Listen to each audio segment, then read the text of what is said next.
Une production, Les Podcasteurs.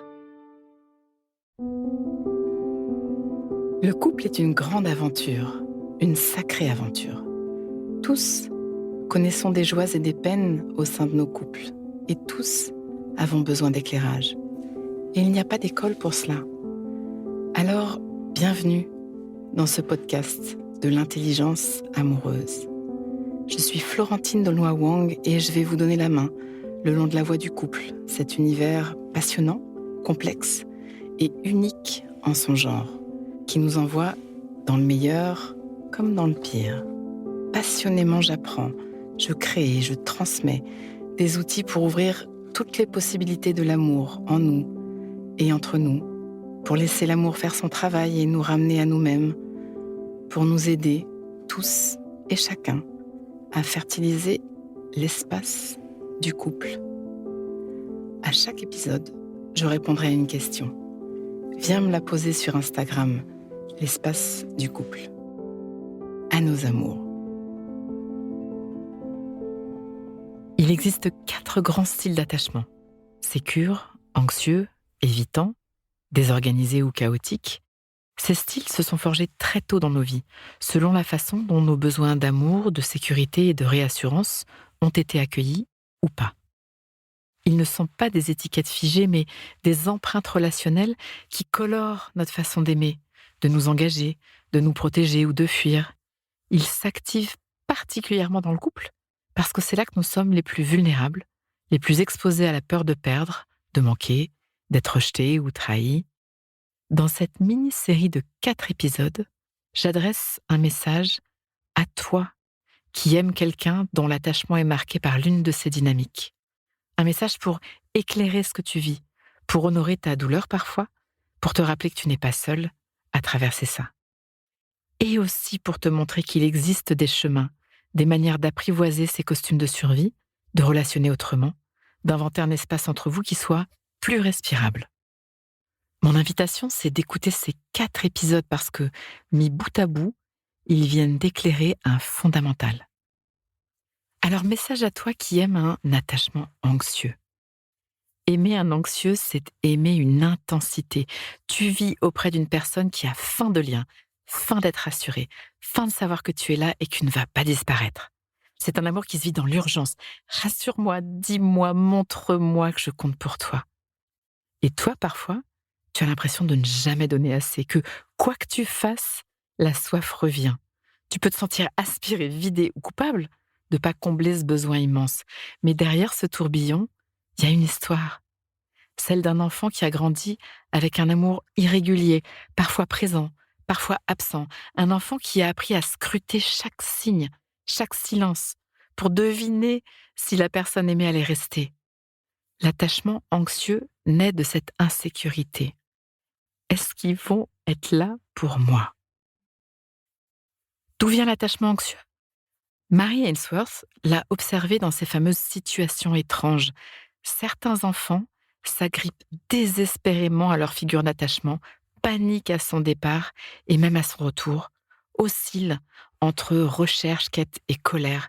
Ces enfants ont connu l'inconstance. Un parent parfois chaleureux, parfois absorbé ailleurs, parfois réconfortant, parfois agacé, assez d'amour pour espérer, pas assez de constance pour se sentir en sécurité. Adulte, ça se traduit par une vigilance permanente. Le système nerveux est hypersensible à toute distance.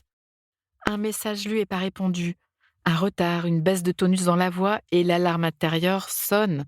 Oh, il ou elle s'éloigne, je vais être abandonnée. Comment ça se manifeste dans le couple ?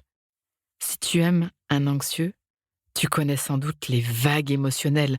Ton partenaire peut passer de la tendresse à la colère en quelques minutes dès qu'il croit percevoir un signe de rejet. Les demandes de réassurance.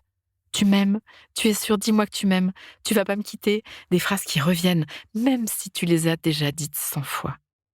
La jalousie, un regard échangé avec quelqu'un d'autre peut réveiller la peur d'être remplacé. Des conflits.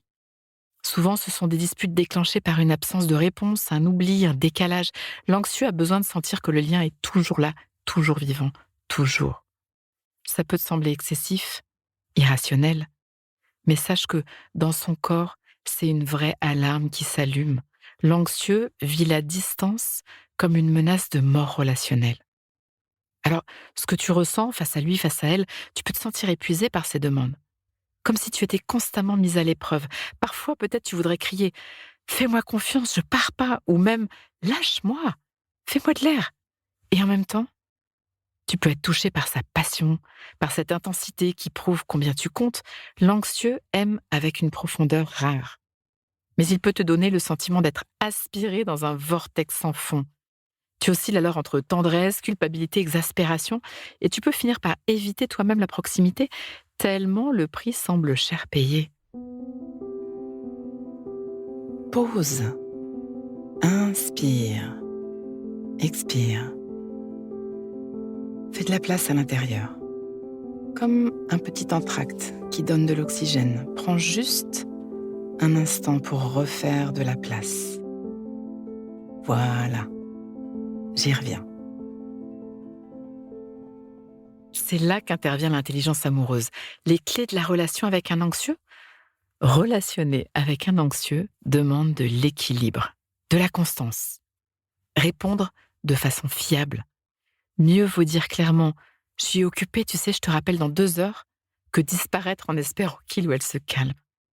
La clarté, l'ambiguïté est un poison pour un anxieux. Sois précis, sois précise sur tes intentions, tes limites, tes disponibilités. La tendresse, un mot, un geste, un regard suffisent parfois à apaiser sa tempête intérieure. Les limites, n'essaie pas de combler toutes ces demandes, c'est impossible. Pose des repères clairs pour pas t'épuiser. Et l'accompagnement, l'anxieux a besoin d'apprendre à se réguler par lui-même, à se donner une sécurité interne. Ça demande souvent un travail thérapeutique. Une scène typique dans la vie avec un anxieux. Il est 19h30. Tu avais dit que tu rentrais à 19h. À peine la porte franchie, il ou elle te reproche: «Tu penses jamais à moi, je compte pas pour toi». À tes yeux, c'était juste un petit retard, mais dans son corps, ces 10 minutes, 20 minutes ont déclenché une panique, une angoisse d'abandon. Alors l'émotion a débordé sous forme de reproche. Si à ce moment-là, tu réponds: «Oh, t'exagères, c'est rien, arrête ton cinéma», tu enfonces le clou. Si tu respires et que tu dis: «Oh, je vois que tu as eu peur, je suis là maintenant. Tu comptes pour moi», tu participes aux ancrages de sa guérison.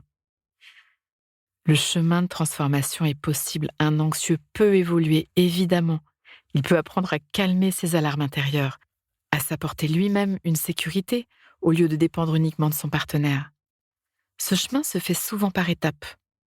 Identifier ses déclencheurs, apaiser son système nerveux qui pourrait partir au quart de tour sur l'histoire qu'il se raconte, découvrir que l'autre peut être fiable sans être fusionnel, accepter que la sécurité n'est pas immédiate et qu'elle peut se construire. Avec patience et travail, l'anxieux peut transformer sa peur en puissance d'attachement, une capacité à aimer avec intensité sans se perdre dans la dépendance. C'est le travail que nous faisons dans l'expérience à nos amours, voguer vers l'attachement sécure, sortir de nos costumes de survie qui peuvent nous rendre tellement irrelationnels. Nous travaillons ensemble à apaiser ces alarmes intérieures, à retrouver la sécurité, à transformer la peur de perdre en force de lien.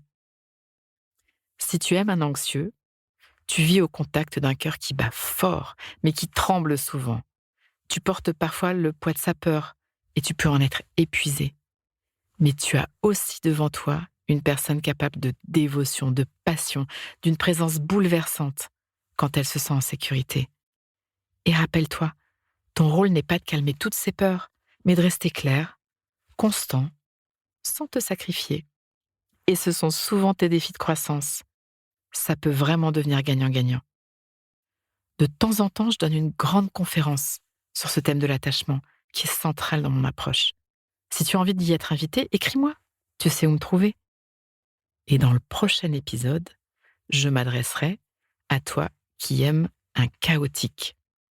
Vous venez? On change ce monde? À nos amours. Pause. Donnons-nous le temps, quelques instants, pour intégrer. Prends le temps d'une respiration. Inspire. Expire. Et sens. Branche-toi sur ce que tu vis à m'avoir écouté. Tu vas terminer cette phrase. Une chose que je comprends pour ma vie amoureuse, présente ou passée, c'est... Et ce qui me touche le plus là-dedans, c'est... Décompte et laisse-toi récolter ce qui vient.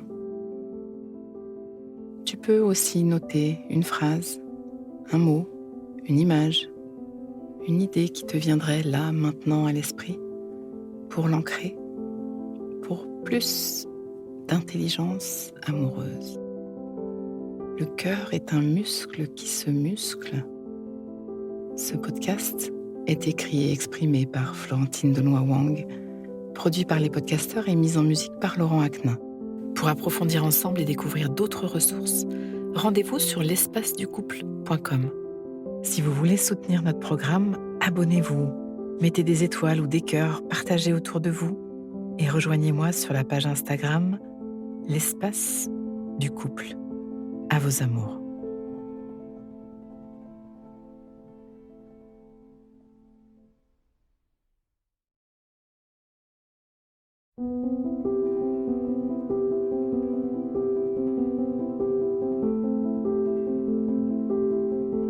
Ne manquez aucun épisode de l'Espace du couple. Abonnez-vous et mettez 5 étoiles sur Apple Podcasts, Deezer ou Castbox.